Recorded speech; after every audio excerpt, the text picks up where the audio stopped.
Say you've got a creative project or you're ready to take on a big challenge or life is challenging enough. What do you have to do to be at your optimal best? What is the optimal food or drink to not only maintain good physical health, but mental health as well? This is The Next Simple Step. I'm Paul Goldsmith.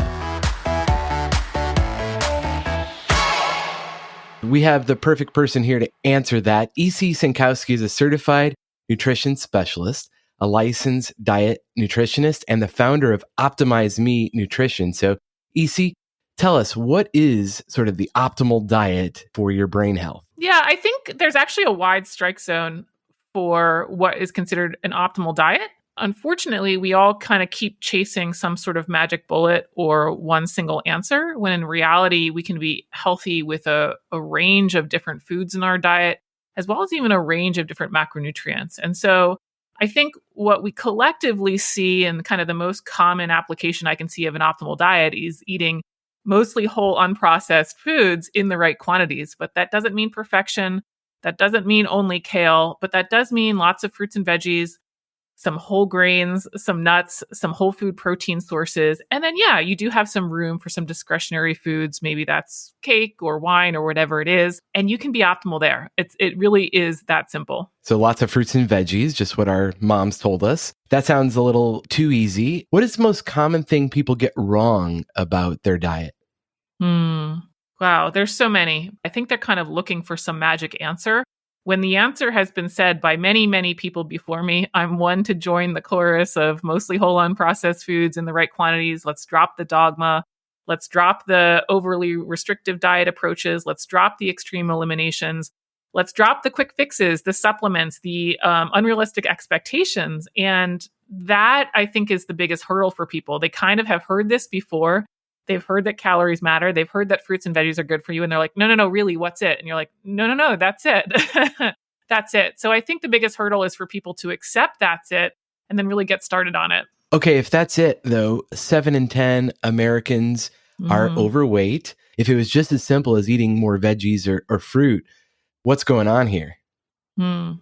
It is that simple in concept. It's not that simple in application. And so why it's so difficult in application is our modern food environment. We have these deliciously tasting processed goodies everywhere. You cannot go to any store and not be tempted to buy a candy bar. I have no idea why it's an option for me to buy popcorn when I'm going to a home goods store, but it is. And so this stuff is everywhere. You go to ship a package and you have the ability to buy like some chocolate bar, right?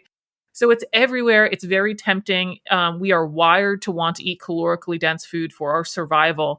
And so it's around us. It's around us constantly. And then we have lives that have kind of pushed us to be a little bit more sedentary. And so it's very, very easy to make the wrong choice. And I guess to put on top of that, we don't have any immediate effects in the short term. Like you can put on weight in the short term and not really see all of the consequences right away. So there's a lot of different factors that make it very hard to want to create this habit change right now in the moment. Let's get real practical here. So if someone struggles with having enough energy, I think this is pretty common, particularly that slump in the afternoon, a couple hours after lunch, and they reach for a soda or a sugary coffee drink for a boost.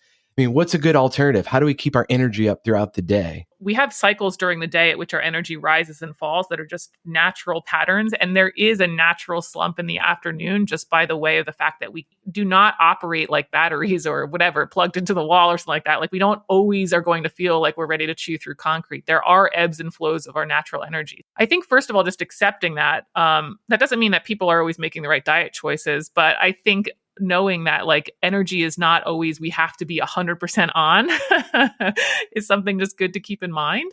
First of all, I would even not suggest something diet related. I'd say get up away from your computer for 10 minutes, stop looking at the screen, walk outside, get some fresh air, drink some water, some really basic things just to kind of change the mental slog of, checking your email or whatever the task is every day.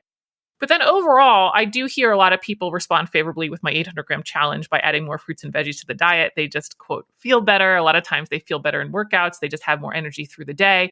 And I think some of it's just from the nutrient density. They're getting more vitamins and minerals, which are typically low in a processed food diet. That sounds so reasonable and balanced. And yeah, you don't have to sort of live at the extreme every single minute of the day. Now, you mentioned the 800-gram challenge. I know that's been really picking up steam. Tell us about that. What does that mean? People are always looking for something simple. They're looking for a quick tip, if you will. And so I'm like, great, eat 800 grams by weight of fruits and vegetables of your choice each day. And then you're not going to worry about the rest. You can continue to eat whatever other foods you want, but we're placing this priority on eating enough of the healthy fruits and veggies in our diet. It's up to their choice. So they get to pick. Potatoes are included. All fruits are included. Beans are included. All veggies are included. So they get to pick. There's not a lot of dogma about that. And they just have to accumulate that across the course of the day. And of course, there's some downstream effects for a lot of people that typically, once they're eating that level of fruits and veggies, they don't have as much room for as many cookies and as many chocolate bars and all of that stuff. Now, that doesn't mean they can't have them. But what it's trying to do in a very simple way is get a better balance of quality and quantity, where typically what we have going on right now in modern diets is just too little quality and too much quantity. And so this is just kind of my first step inroad. It's certainly not a panacea. It certainly will not get everybody to all of their results, but it's a great way to get started on kind of this whole food-based diet approach. So enough of the good stuff, and you won't necessarily have room for all of the junk food that we tend to consume mindlessly. Yeah, I mean, that's a big premise of it. Now, some people do sort of hit a pitfall with it, and they take a check the box mentality where it's like, okay, well, I'm going to do an 800-gram smoothie in the morning, and then I can eat whatever I want. And you're like, right. Okay, so now you're trying to game the system, right? You're trying to find the loopholes. And this is what we see in a lot of diets too, right? If you go paleo and all of a sudden you're eating lots of paleo brownies, like it's not really the diet anymore. But this can also happen with the 800-gram challenge. So I really encourage people to try to take a natural approach to it. You're just going to have fruits and veggies at most of your meals across the day and kind of eat normally. And then you probably will get the results that you want. What is the optimal diet then? I hear you saying lots of whole fruits and vegetables, but people get results with paleo or with keto or the Mediterranean or whatever the diet may be. What's wrong with all of those different options? There's nothing wrong with them. What we need in a diet to be, quote, optimal is to hit the right number of calories, to get the right number of macronutrients within those calories distributed based on your goals. And then also to make sure that we hit enough of the micronutrients, the vitamins, the minerals, and the fiber. So we have all of these different quantitative endpoints. Oh, and we probably have to do it in a way that's sustainable. So food choices that align with your preferences, rules that align with your habits, that type of thing. And people see results with these different diets because it just so happens when they go on the Mediterranean diet, they end up getting the right number of calories, macros, and micros by way of their choices. But not everybody does, right? Because they're making different choices or they're not following it or they don't like those choices. So we can play that game with every single diet. People will see results with paleo because when they choose paleo foods, they tend to get their quality and quantity in line. We can play that game with the 800-gram challenge and so on and so on. And so there's a lot of confusion in the diet space because people see these diets very differently. They think the paleo diet is different than the Mediterranean diet and it's different than the 800-gram challenge. And it's like, no, these are all shorthand ways to achieve the right number of calories, macros, and micros in your diet without you weighing and measuring them. But because we're not weighing and measuring them, there is no precision to it. And therefore, that explains the variety and the results that we see.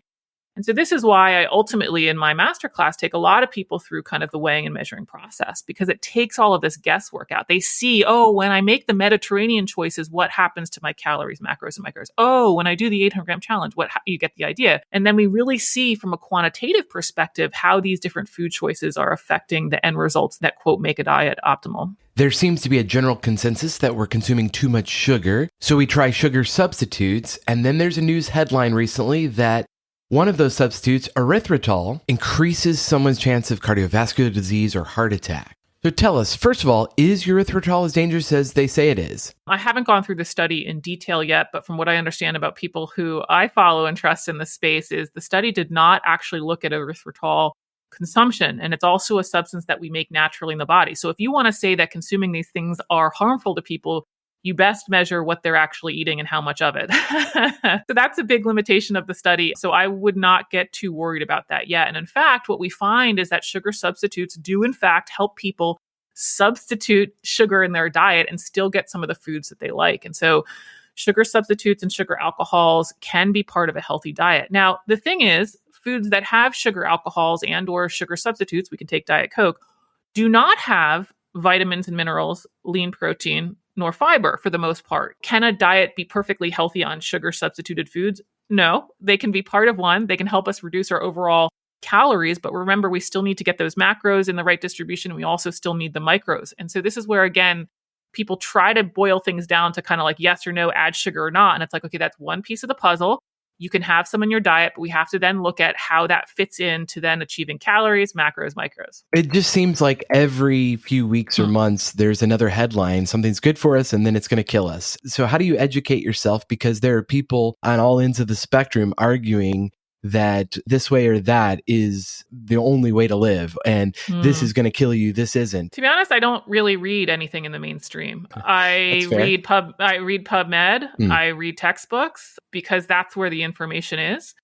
Now, I am part of the mainstream. I have social media. I have had a blog at points. I have a website. I have all of the digital communications to reach my clients. And so there is good information out there. But I think for people to understand is that media is about attention. It's even true with my stuff. Like, I have to make fruits and vegetables interesting. So I don't think I do a lot of clickbait stuff, but I do try to do stuff that's engaging, colorful, short, actionable, all of that stuff to get clicks. And so that's the first thing that people have to understand, is that our media economy is an attention economy. It's not an accuracy economy, always. The second thing is you should run away from anybody who is not helping you understand the principles of nutrition versus the methods. What do I mean by that? The principles are calories matter, macronutrients matter for body composition, micronutrients are needed, like really basic nutrition stuff. Oh, we got to do things in a sustainable way. You should hear that from the person that you trust. They might think your percentage of protein needs to be a little bit higher. They might lean a little bit more fruits and veggies. But at the end of the day, if they're not having you eat a diverse diet of mostly whole unprocessed foods in the right quantities, and they want you to take an extreme approach, that should be your major red flag. You are not listening to a good source of information, or any type of fear mongering, anything that's like, oh my gosh, this thing's been killing us for years and I'm the one telling you about it. Run away. Run away. Thank you, EC. And thank you for listening and not running away, because we are committed to accuracy, not just attention around here. We want to earn your attention. And I hope you'll come back for part 2 of my conversation with EC Synkowski next time. And we'll talk about optimal diet for reducing stress, and if you work out, what's the right amount of protein, and how much water should you actually be drinking? In the meantime, go ahead and get those 800 grams of daily fruits and veggies in, and I'll talk to you next time on the next Simple Step Podcast.